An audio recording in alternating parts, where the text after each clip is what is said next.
Well, New York Governor Andrew Cuomo stunning the crowd after saying this about our country. We're not going to make America great again. It was never that great.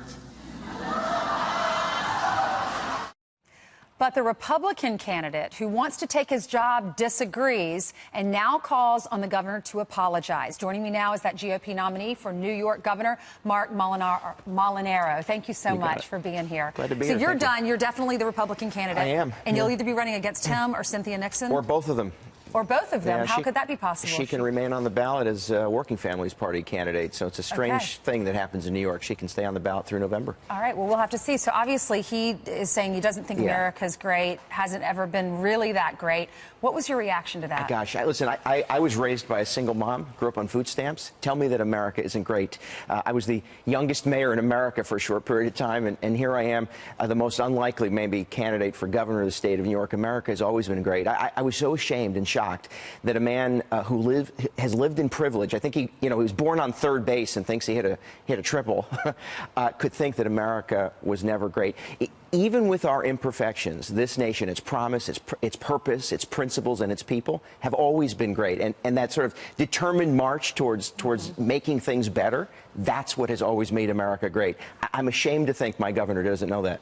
And now you want him to apologize? Yeah, he owes New Yorkers and the American people an apology. But then again, I don't know if he believes it, if he's lying, if he's just trying to win a primary. But at the end of the day, it's an insulting thing to say to Gold Star moms, to men and women who are fighting overseas, to folks who died in service, who, by the way, are on that blue line protecting our communities every day, to say that America was never great or wasn't all that great. And not just defending Americans, defending people who are oppressed in other countries. Absolutely. We've been the beacon of hope and opportunity for millions of people for generations. America, with its imperfections, has always been great. Well, this was a statement from Cuomo. The governor believes America is great and that her full greatness will be fully realized when every man, woman, and child has full equality. America has not yet reached its maximum potential. So do you think by releasing that statement it was a mistake, or do you really feel like he feels that way and then realizes it could cost him votes? Listen, this is a man who once proclaimed he is the government. I don't know that I necessarily believe anything they have to say. So I don't know if he's walked it back, if he's apologized. I really don't understand what he thinks,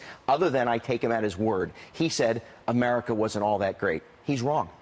And you told us a little bit about your story, that you grew up single mom, food stamps. Tell us more about that. Tell us about you. Listen, my mom she was single for a couple of years. We grew up on food stamps. I thought I was the luckiest kid in my elementary school. We got a free lunch. But she taught us to work hard. I mean, she encouraged us to respect others and to respect ourselves. Always had my grandparents in our lives. And she just, all of my family encouraged us to make a difference. And I was given the opportunity as an 18-year-old to run for village board in my hometown. Served a year, and then 1 year later served as, was elected America's youngest mayor. It was the greatest honor of my life, and to think that I was able to participate in this grand democracy, right, as this dignified duty of public service. America's great. America is great. Thank you so much, Marc Molinaro. Thank you. Thank you.